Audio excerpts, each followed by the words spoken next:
Imagine being in this location more than 100 years ago, when a bike-riding Adventist literature evangelist comes on the scene.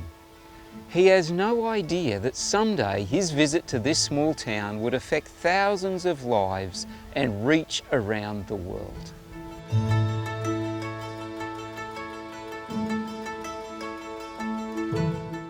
I'm standing near Eugowra, a farming town just over 200 miles west of Sydney, Australia.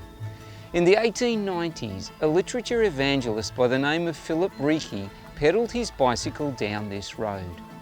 He met Thomas Kent, a farmer, who ended up buying this copy of The Great Controversy. Mr. Kent became convinced about the Sabbath and started lending this book to his neighbouring farmers. He didn't know any Sabbath keepers, but wrote to the publishers of the book, and they told him about a group meeting in Sydney. He went to visit and was baptised in the Ashfield Seventh-day Adventist Church in 1898.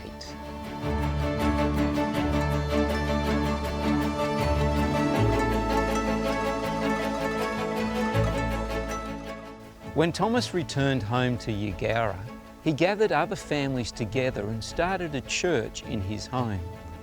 Later they built this mud brick church that is no longer in use. Little did Philip Reiki know what would be the impact of selling that one book. The legacy of this small group of farmers on the Seventh-day Adventist Church in Australia and around the world has been profound. Their descendants have included more than 100 denominational workers, pastors, educators, administrators and missionaries in the South Pacific and throughout the world. Churches have been planted and thousands have come into the church through their ministry.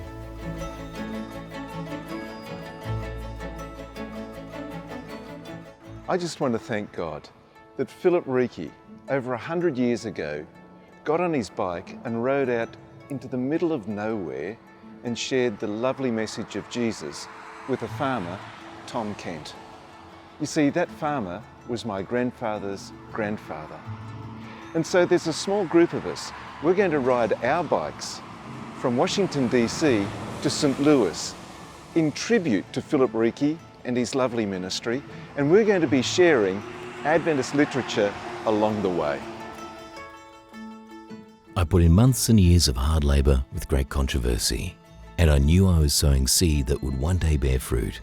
Our rejoicing now will not compare with the joy we shall feel when we meet in the kingdom of God those for whom we laboured.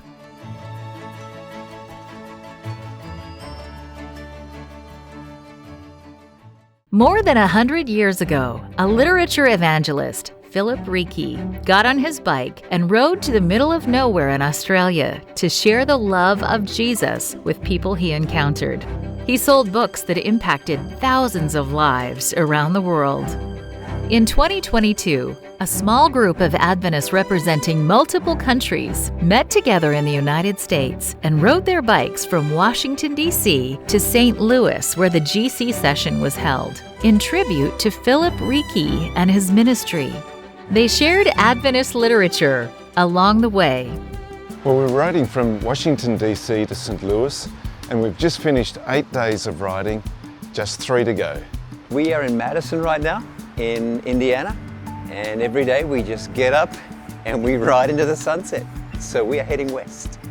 Each day we're riding about 100 to 120 miles, which for those of you working in kilometres is around 160 to 190 kilometres. Yesterday it was hot. It got up to 40 degrees Celsius. That's where I'm from. I think that's about 100. The first 3 days was terrible for me. It was rain and cold. I wear 5 clothes, and even 5 clothes I still shivering. But the weather got warmer. I feel better, and I can feel that I get stronger now. For me, the most inspiring thing has been the fact that people are interested in taking the books. The opportunity to share the gospel, to share the truths of God's word, to share valuable literature with people so that they might experience eternal life themselves. That's just what it's all about. I think in the early days, we knew that there was going to be adventure, we knew that there was going to be opportunities to share. Of course, there's the cycling, and I think the whole experience for me has brought together my faith, sharing it, and something I love. In this trip, I can do cycling and I can sharing the ministry, selling the literature for the people in America. And this is a wonderful experience for me. The thing that will stick with me is just step out in faith and see what God does. For me, I'm going to say I will go much, much more often. On Sunday, June 5, 2022, the 8 riders arrived in St. Louis. They completed 1,147 miles of cycling through the mountains, heat, and rain. They honored Philip Ricky's legacy by passing out more than 4,000 pieces of literature.